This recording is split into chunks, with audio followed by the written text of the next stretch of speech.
How do multinational corporations recruit globally? What some of the advantages? Global staffing for multinational corporations is really the advantage worldwide recruiting. We can hire people from anywhere.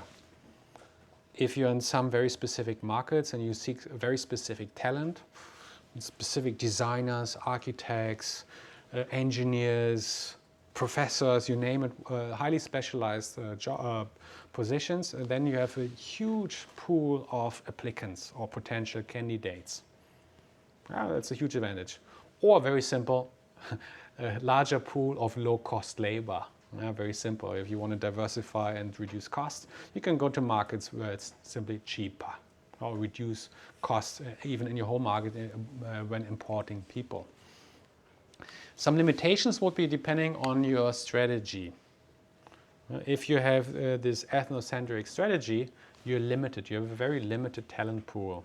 So I gave you the example, Switzerland. Switzerland is a small country. They want to appoint top managers. There are not enough Swiss.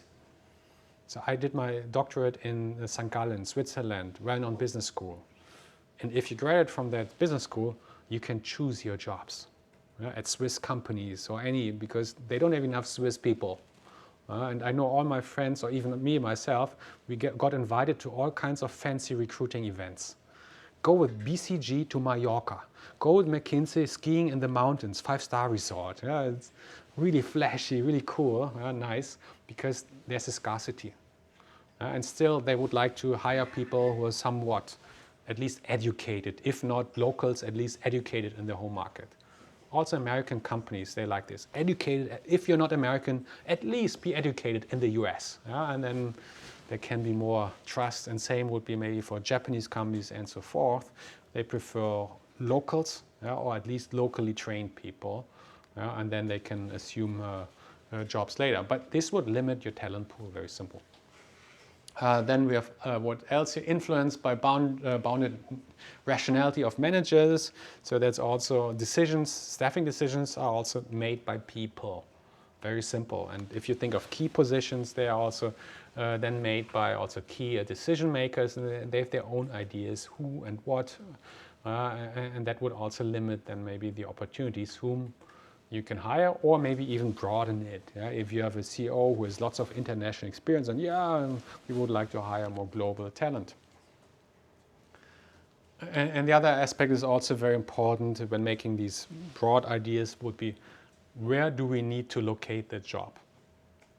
In some cases, you need to locate jobs near customers, near consumers, or near here and there. In some jobs, they are very globally mobile. You don't need to have a fixed location. So I also know a friend, he's an investment banker, head of a European regional office, and he can live in London, anywhere, and relocate and travel all the time, because it's a very mobile job. Or IT professionals can also work remotely most of the time. But some other jobs, they require a lot of attendance and meeting or production and so forth. And that will then determine where you locate the jobs and also where you source the jobs. Because relocating people is typically expensive. But in some cases, that also can be done and will be done.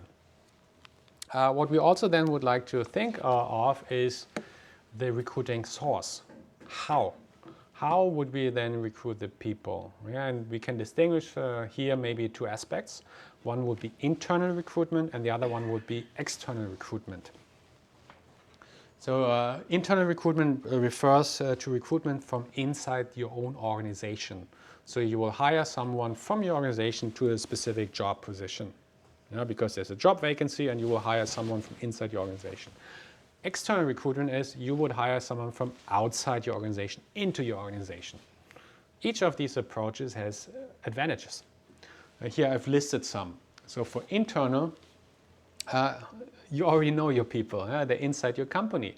Particularly if you set up a really good database, where you have all the data on the employees, what kind of jobs they've completed, projects, what kind of performance they had over the years, what kind of potential they have. Then you have the database. The people are already in your company. You can easily identify. You need a new programmer. Oh, look, who has programming skills in your database, and you can draw that person you can easily identify. And you know also performance. He or she was a high performer. Perfect, we need that person for that really important job. In general also that would boost motivation, because you know if you perform highly, you can move up. Because that's the way that's being done in the company, lots of internal mobility. A typical example would be HSBC, Hong Kong British Bank. They rely on internal promotion. So is BASF, German chemical company. They mainly rely on internal promotion, and so they know they have the chance to become maybe CEO in 20 or so years. Advantage also, people are already inside your company. You don't need to train them. At least you don't need to socialize them. They know the company. And also they know your company. They are loyal, or that's the expectations. That's why they've been with you. And you can also give them more responsibilities. If you would like to send them abroad, you can do so. You can trust them. They've internalized your ideas, your values, and what is important. And then you have a spokesman or spokeswoman in your foreign subsidiary. External also has a couple of advantages. So the idea is you bring someone in from outside. He or she has many great ideas and perspectives, can really contribute. And that could be a major advantage when you think of a change management project, for instance. Or another aspect is, in some jobs, you don't have people inside your company who can fill the jobs. So instead of developing and training people, you simply hire externally. That's the case of Volkswagen and batteries. They don't have people or enough people who are knowledgeable in that area, so simply they need to hire people from outside. From America, from Japan, from Korea, who can do the job inside Skitter then. Another aspect would be also very simple. You add people. Some people are growing. Some companies are growing rapidly. That's also the case of Sartorius, our case for next week. A company that has grown substantially, and they need more people.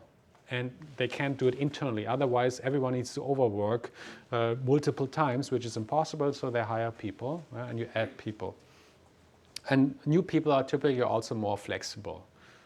That's one of the challenges of mergers and acquisitions. You buy a new company, and you try to integrate them. These people, they're not very open and flexible. Typical problem is they're resistant to change.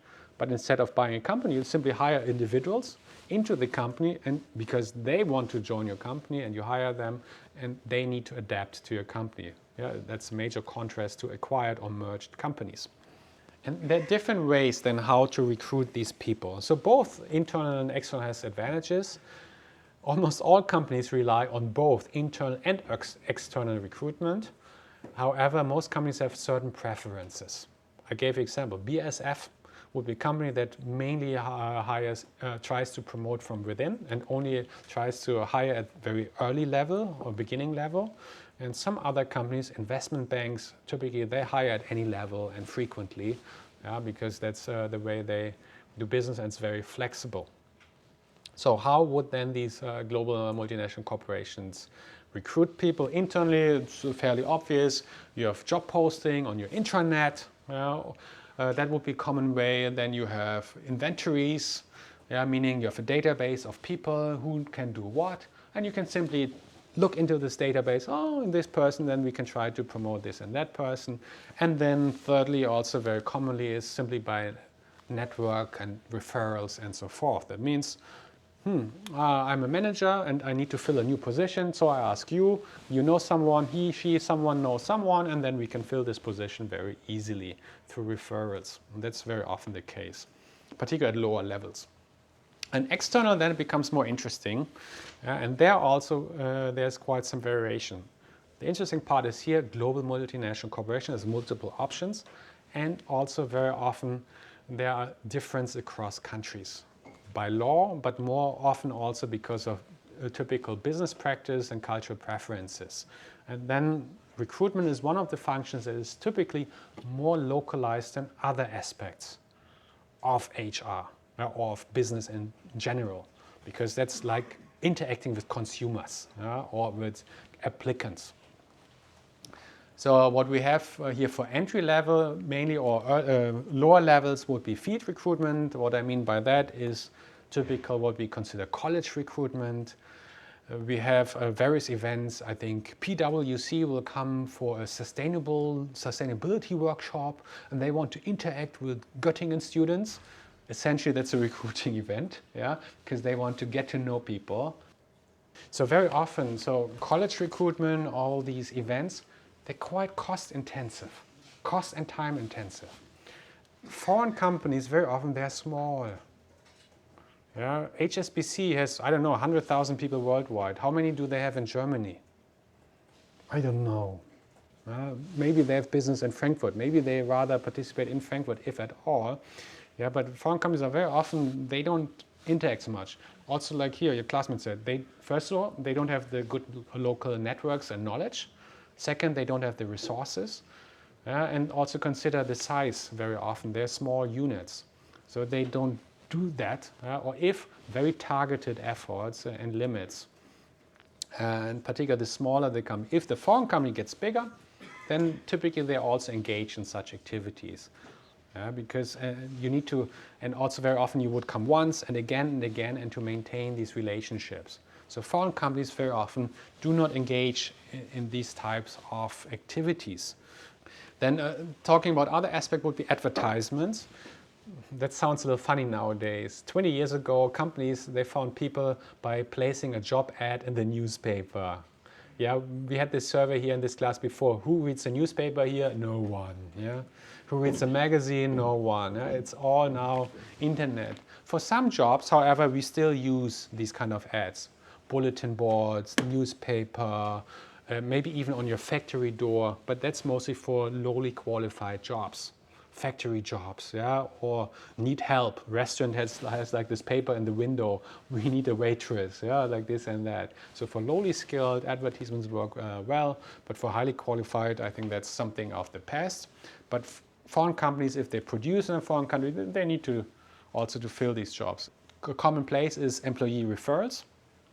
Yeah, so you would refer people. For foreign companies, that is again difficult because you don't have much networks in a foreign country. Yeah, and so what foreign companies do if they want to use referrals, sometimes they hire people only to hire other people. Yeah? So there can be a senior manager, maybe retired from his or her job, and then become a chairman of a foreign company. And the main role is for providing some advice, which is not needed. But what is very needed still is for recruitment purpose. Because that guy may have really good networks over the time. Maybe in Japan, former manager of Sony, 60 years old, could not become a senior manager in Sony, but still has a great network. And then he or she can really try to pull some strings and hire also some people. In the interview, he will sit in. Look, I'm working here. Many great people are working here. Join us. Yeah, no, yeah. And then they may come, or you have a better chance. Otherwise, referral is difficult.